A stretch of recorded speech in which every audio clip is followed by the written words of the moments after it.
on our screen, Professor Yuste. There we are. Hi, can you hear me Hello. well? Welcome. We can hear you. Welcome. Excellent. Well, I can take it from here. I'm not going to show any slides, so I'll just speak viva voce. So anyway, I'm delighted to participate in this conference. I'm really sorry I cannot be there in person. I wish I could. Madrid is my home town.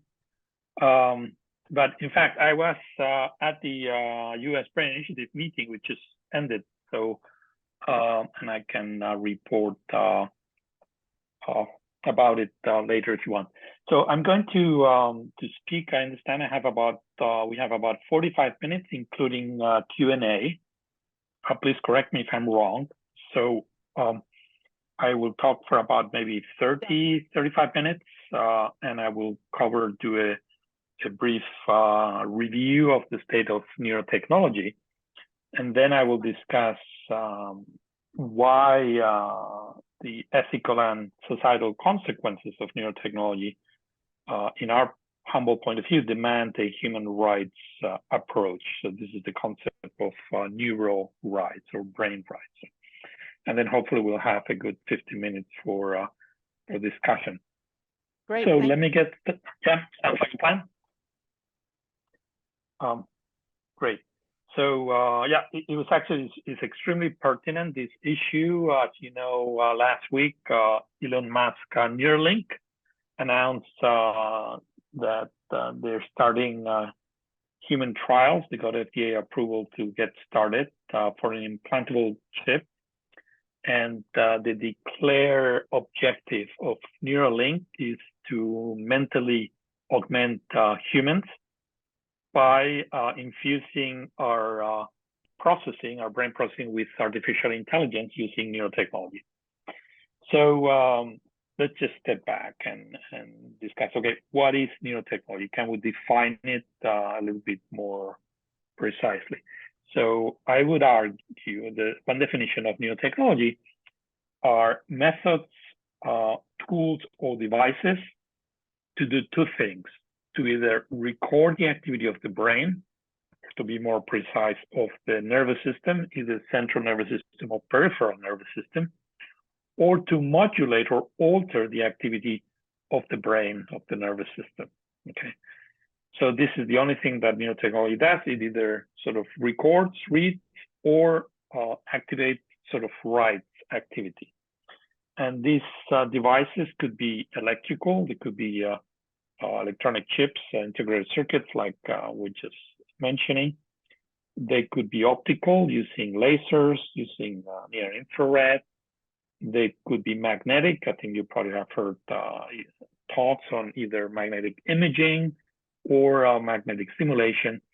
The now novel approaches, acoustical methods, nano methods using nanoparticles, chemical methods, molecular methods, and all of this is now brought together with artificial intelligence and deep neural networks. So all these devices are essentially of two types, and it's very important that we be clear about this because they demand a completely different treatment. One of them are surgically implantable devices, okay, that require neurosurgery, like inserting an electrode inside the brain or a chip. And the other ones are non-surgical. They're essentially wearables. It could be glasses, a diadem, a helmet, a bracelet, for example, cap. So those are non-wearables and are currently considered consumer electronics, whereas the implantable devices are obviously considered medical devices.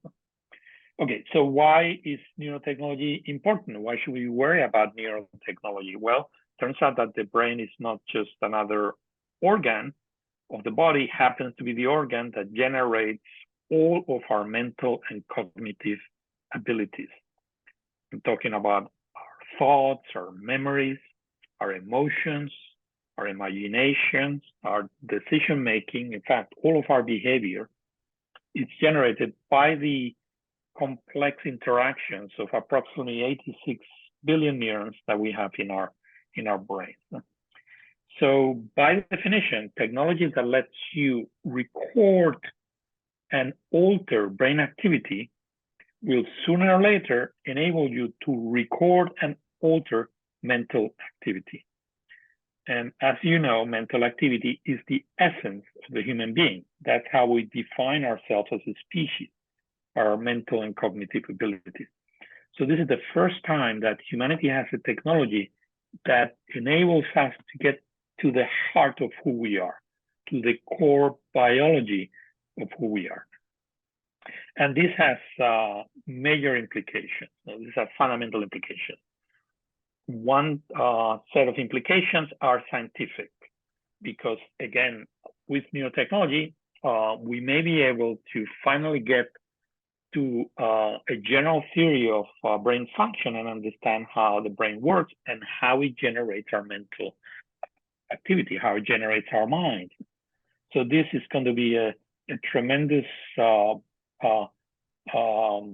turning point in humanity when we can understand scientifically from the inside who we are as a species. And this is the goal of neuroscience, essentially to understand in a nutshell how neural activity generates thought. So this technology will enable us to get to this holy grail of neuroscience. Another reason why neurotechnology is of critical importance has to do with the patient. As you know from personal experience, mental and neurological diseases or neurodegenerative diseases have essentially no cure. And it's not a surprise for physicians because we don't really understand the physiology of the organ. So it's hard to understand the physiopathology of most of these diseases and provide cure that go to the heart of the problem.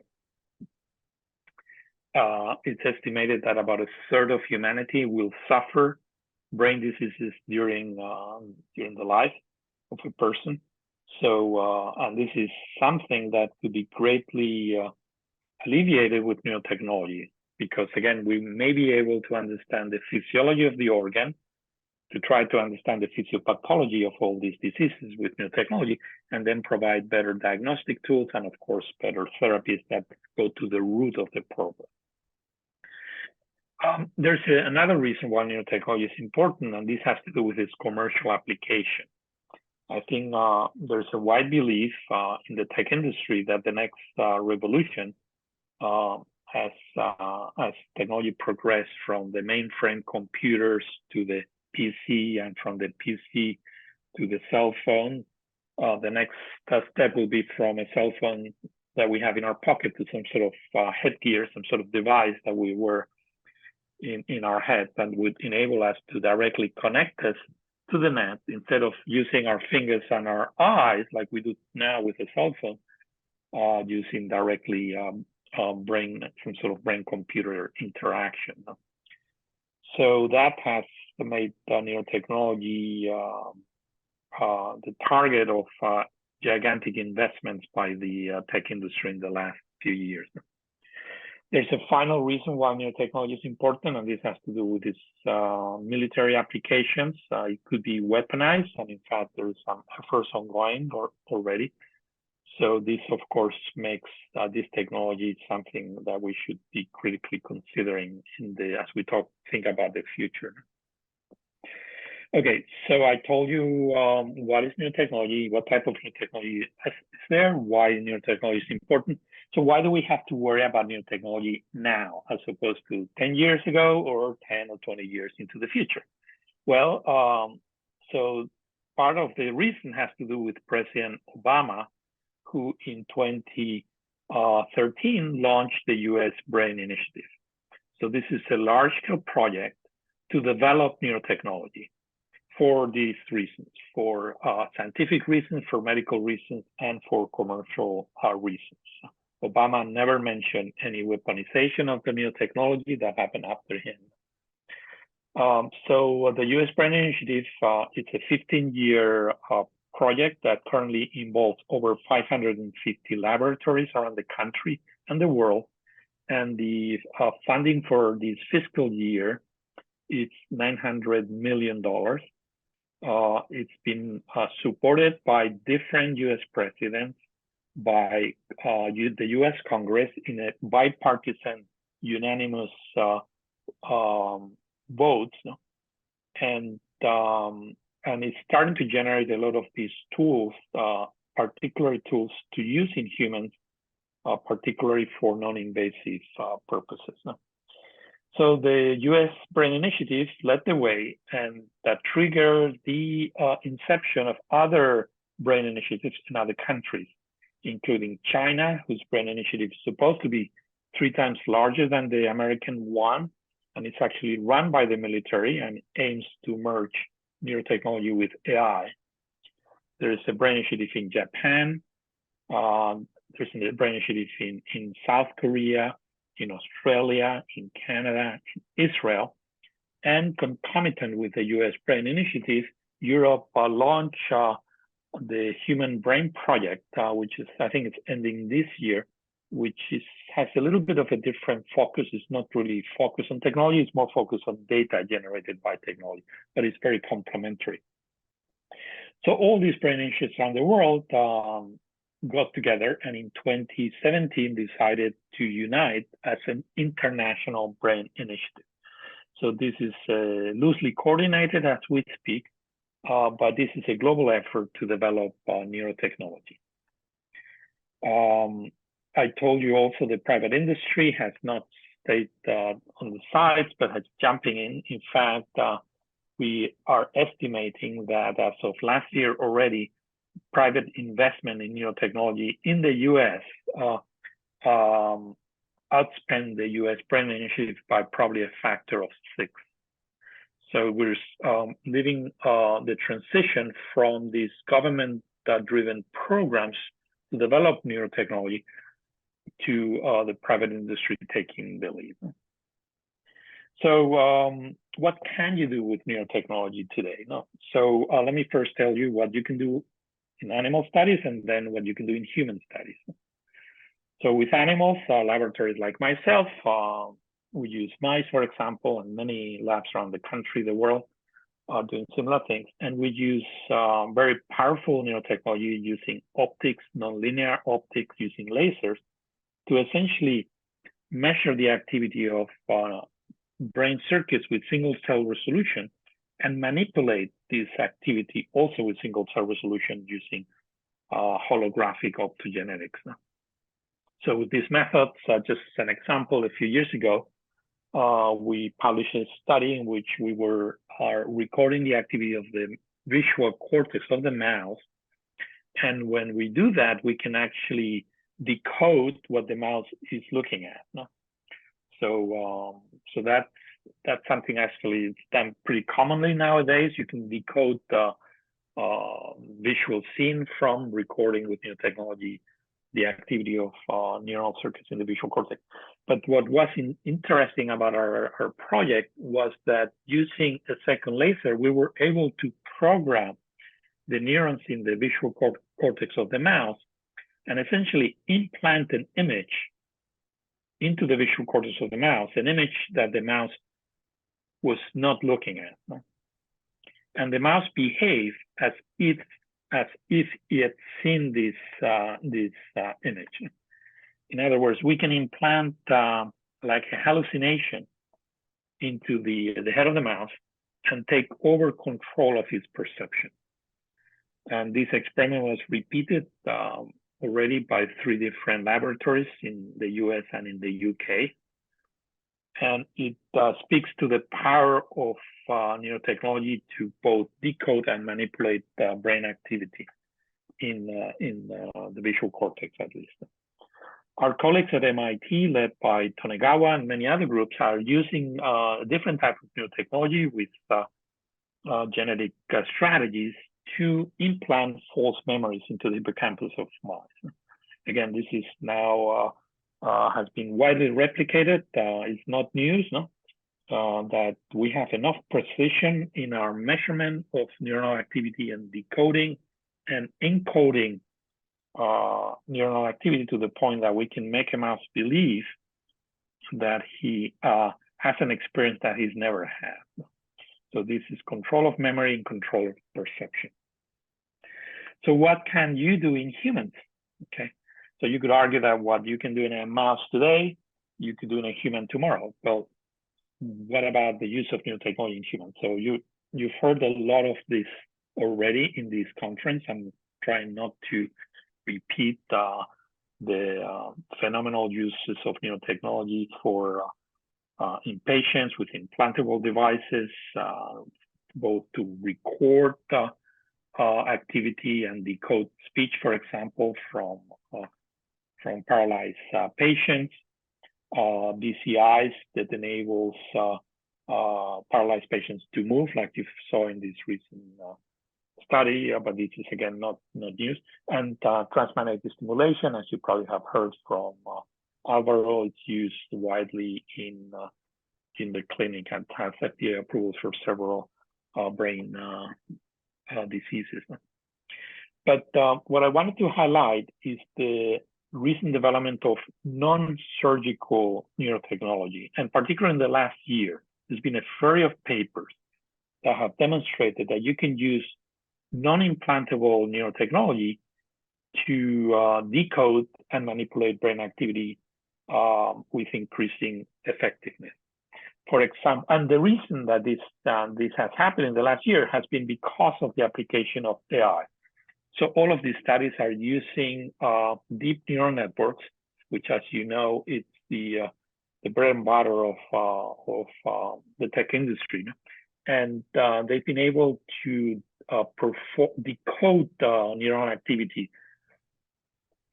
in humans with much better accuracy and power that has been done before.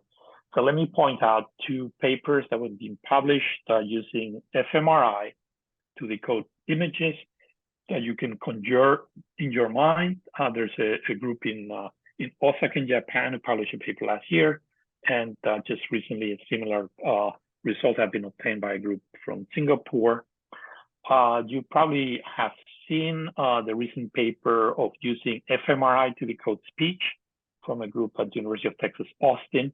And what I highlight of this paper, which I thought was formidable, is that they decoded hearing speech and also motor speech, but also reading language. So you read, they were able to decode the language, the words that you were reading, and they were able to do that in real time, essentially, with human volunteers. And again, the trick was not a particularly strong fMRI machine, but the application of AI and good decoding algorithms. And also recently, there's a group from Facebook that has used both EEG and MEG, and again, using a deep neural networks to decode speech with wearable devices. Now, you could argue that, well, if you need an fMRI to decode speech, well, people don't normally have an fMRI machine at home.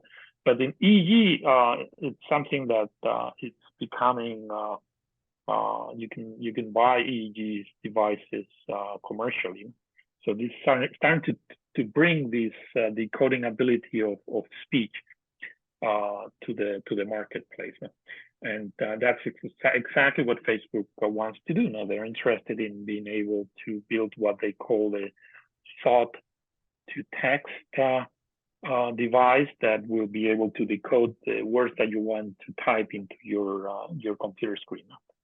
And this is, again, this would be fantastic for people that are very poor typists like myself, but combined with the decoding of images, if you can decode images and you can decode words, well, as neuroscientists, I cannot really tell you what is a thought, but mental activity is based often on images and on words or language.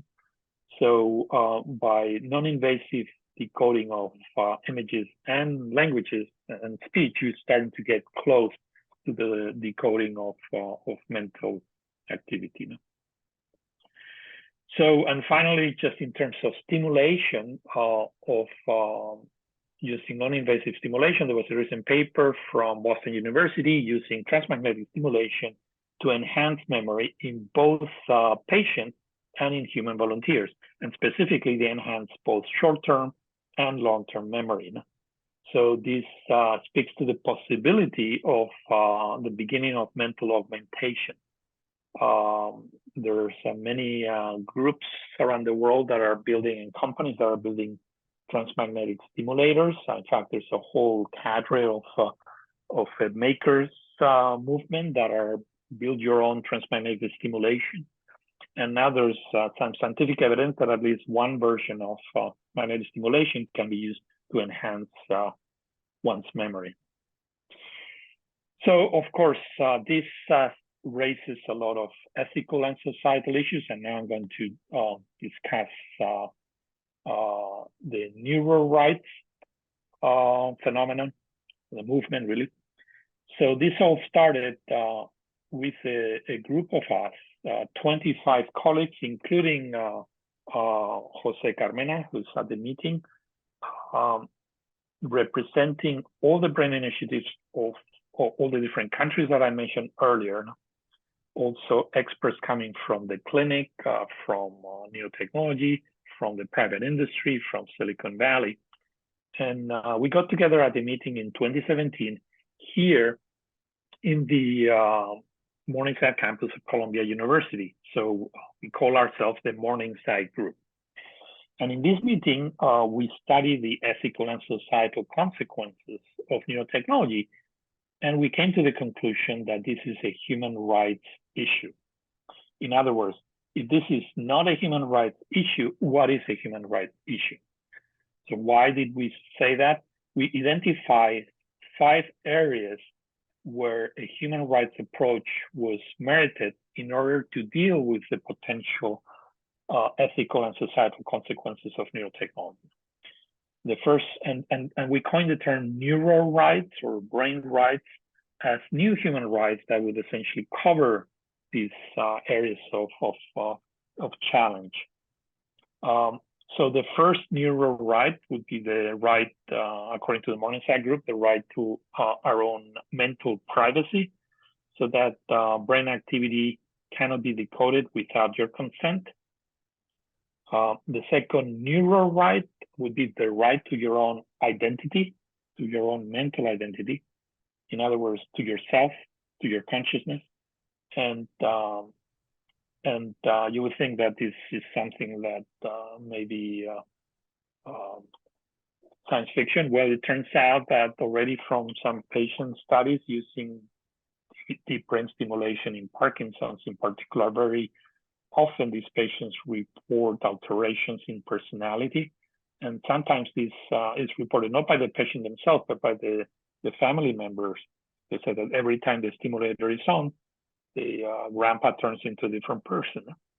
And some of these patients report that they prefer themselves with a new personality when the stimulator is on. And to a neuroscientist, this is not a surprise, because guess what? Our identity, a concept of self, our consciousness, is also generated by our brain. So if we can stimulate the brain and we can manipulate brain circuits, we can manipulate that too. So that's why we think that mental identity, our basic identity, should be a basic human right, which is actually not protected by any human right. No one thought that you could change that, you could manipulate that. Should be the first human right, because if you don't have the right to your own mental identity, why do you need the rest of the human rights for? The third neuro right that we propose is the right to our agency, to our free will, essentially our cognitive liberty, to be able to act in a way in which undisturbed by the external use of neurotechnology. And this has to do directly with these mouse experiments that I was discussing to you earlier, and the possibility of using neurotechnology to manipulate human behavior. And the last two neuro rights refer to the societal issues of neurotechnology, and one of them is the right of fair access or equal access to mental augmentation. And this is probably something that you must have discussed already. We think that the mental augmentation is unavoidable. It will happen whether we want it or not. Again, this transmagnetic enhancement of memory is the appetizer of what's to come. And we think that this should be ushered into society under the universal principle of justice to prevent two types of humans, one super species with mentally enhanced hybrid humans, and the other species that are not mentally enhanced. No? So this is a big issue. It doesn't correspond to us to discuss whether people should be augmented or not. Our position is that this will happen. So we better start talking about the consequences and how to usher this into society. And the final neuro right that we propose is the right to protection from bias in the algorithms used by neurotechnology, which, as I'm telling you, is becoming embedded with artificial intelligence. So that means that the algorithms that you can implant in the brain may often carry with them all kinds of bias and discrimination that it would be much worse than the type of bias and discrimination that you have in the information that you receive every day, because you always know that this information is from the outside, it's external. The problem with neurotechnology, as we've demonstrated with the mouse experiments, is that once you implant something in the brain, at least in the case of the mice, when we implant these images, the behavior of the mouse is identical as if the mouse was seeing the image. In other words, the mouse is interpreting this information as internal. So we think it's very, very likely that humans will interpret information brought in by neurotechnology as internal. That this is the way they think, this is the way they are. And this makes the problem with biases much worse than our current problem with discrimination and bias. So this was the conclusions of the Morningside group. We wrote a paper that we published in Nature, a platform paper in 2017, alerting our colleagues and society that as much as we're very positive and bullish about the development of neurotechnology for scientific and medical reasons, that we should also alert society that, like all technologies is neutral and you can use it for good or for ill. And we should provide some sort of guidelines or guardrails for the development of this technology. And from our point of view, this should happen at the human rights level. So since that 2017 paper, we created a foundation here in New York, which is called the Neuro Rights Foundation. And our goal is threefold: to do research, advocacy, and outreach of neuro rights. So in terms of research of in the neuro rights, we've generated 2 reports. One of them is a gap analysis that compares these 5 neuro rights with the existing human rights regulations of the world, and we specifically examined the Universal Declaration and the 8 major human rights treaties that are sponsored by the UN and applied essentially worldwide. And the conclusion of our gap analysis is that the current human rights system is ill prepared to deal with this challenge. In fact, very often these human rights treaties don't even have the right language to discuss these issues related to neurotechnology. So this gap analysis proposes a way forward, which is to amend existing human rights treaties, or ideally generate a new human rights treaty focused on neurotechnology. Besides the gap analysis, we've also examined we've done a market analysis to examine the current market of neurotechnology, again, defined very strictly as methods to either record or alter brain activity in the US and worldwide. And our conclusion is that this is taking off. There is a 70% increase in the investments of the private industry in neurotechnology, and this is many billion dollars of investment, many-fold above what the Brain Initiative is investing already. Also, as part of our study of the market, we examined consumer user agreements of 24 neurotechnology companies in the US and Canada. And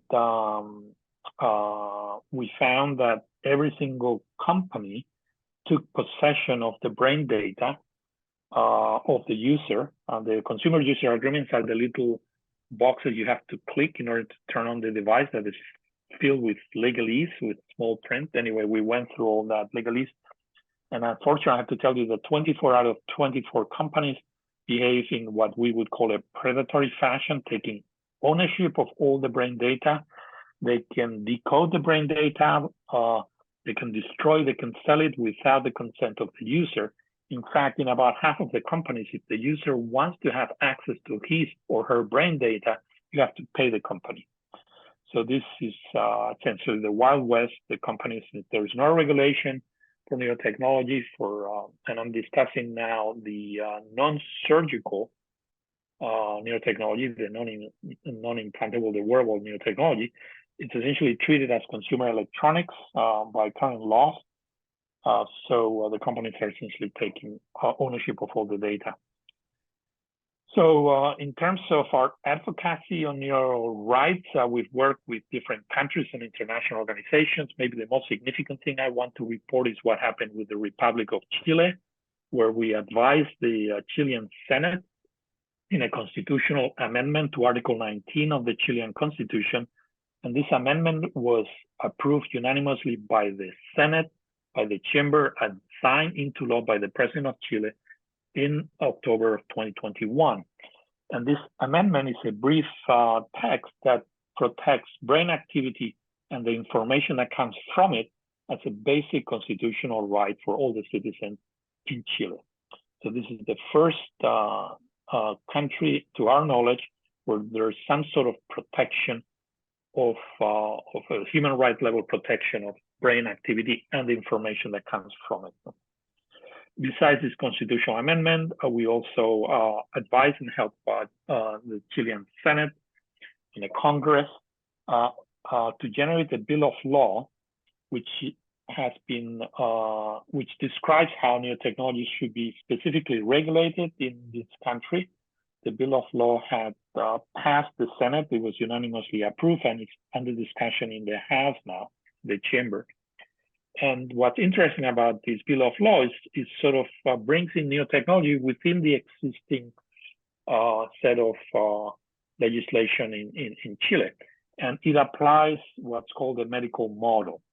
In other words, it considers that all of neurotechnology, whether it's implantable or non-implantable, in other words, whether it needs surgery or not, or you can buy it on the street, is by law a medical device. And that has two important implications. The first one is that all data recorded with neurotechnology becomes health-sensitive data. And you apply to that data the Chilean equivalent of the HIPAA law in the US that regulates health-sensitive data. The second implication of considering all of neurotechnology as medical devices is that the Chilean equivalent of the FDA, which is the Instituto de Salud Pública, the Public Health Institute, has to approve the device and the sale and the conditions in which the sale of the device, the use of the device will happen. So essentially brings all of neurotechnology through the umbrella of medicine and provides an immediate solution to the lack of regulation of neurotechnology, particularly for non-invasive devices. So we've also consulted with the government of the UK and published a recent report in which they endorse the medical model, and they recommend that future legislation in the UK defines neurotechnology as medical devices, again, applying sensitive data protection and the equivalent of the UK equivalent of the FDA. And besides working, and finally, I would mention that there's a recent development in the EU regulation of transmagnetic stimulators. So those are non-invasive stimulation devices are now defined according to this recent regulation of the European Union also as medical devices by law. So that's another case, Chile, the UK, and Europe, where the medical model is starting to be considered. We've also, I'll finish discussing what we're doing with the UN. So we've worked with the Secretary General of the UN, who incorporated the urgency of considering neurotechnology as one of the topics for the common agenda of the UN for the next 6 years after he was reelected. And his appointee, Volker Turk, the High Commissioner of Human Rights in Geneva, one of his goals of his term is to update the human rights president to the 21st century, particularly with respect to frontier technologies and specifically neurotechnology. And also with the UN, we're working with the Human Rights Council in Geneva. So this is the group of countries that are behind what could be maybe the most important human rights treaty in the world, the ICCPR, International Covenant for Civil and Political Rights. And they vote unanimously to discuss the human rights consequences of neurotechnology. And in fact, they're going to be they're going to continue the discussion when they convene in August in Geneva. And their idea is to update the ICCPR with maybe a special opinion or redefining some of the terms that they have, so that some of these neuro rights concerns are essentially integrated into the current human rights treaty. And finally, since you're in Spain, I should mention that we've also consulted with the government of Spain, with the Secretary of State of AI, through the Council of Advisors of the Secretary of State, and contribute to the generation of the Digital Rights Charter, which Spain published last year. No? So this is soft law. It's not legally binding, but it provides essentially a roadmap for the generation of new legislation in the country. And in the Digital Rights Charter of Spain, that discusses all kinds of digital rights, it also incorporates the human rights as originally proposed by the Morningside Group. The last thing I wanted to say is that we're also involved in, we told you we're involved in research, advocacy, and outreach. In terms of outreach, I just wanted to finish by mentioning that we've made a documentary on neurotechnology, on the past, present, and future of neurotechnology, with the German filmmaker Werner Herzog. The documentary is called The Theater of Thought, and we presented it at the Toronto Film Festival. It was selected for the Toronto Film Festival. And we're currently in the process of passing it on to a large studio so that it can be screened and viewed worldwide. But until that happens, we're starting screenings of this documentary for selected audiences, nonprofit corporations, nonprofit organizations, not corporations, and also audiences related to medicine or policymakers. And we screened this documentary already in the European Parliament, at Harvard Medical School, at Caltech, and just yesterday at the US Brain Initiative annual meeting. And with that, I just wanted to finish with one final comment. I wanted to show you one building, which is right here next to my office, where I'm talking to you from the campus at Columbia University. So this building here that you see, this old brick building, is actually a national monument in the US. And it's the laboratory of physics. And it's a national monument because in the basement, they built the first atomic reactor. And that's where the atomic energy took off. The Manhattan Project started here in Manhattan at this laboratory. And this is a case where scientists have built the technology, have had existential importance for humanity's changed course of history. But you should know that the same scientists that built the atomic bomb were the first ones in line to request regulation of atomic energy. And through their lobbying, the UN got involved, and particularly through the leadership of President Eisenhower, who happened to have been a president of Columbia University as well.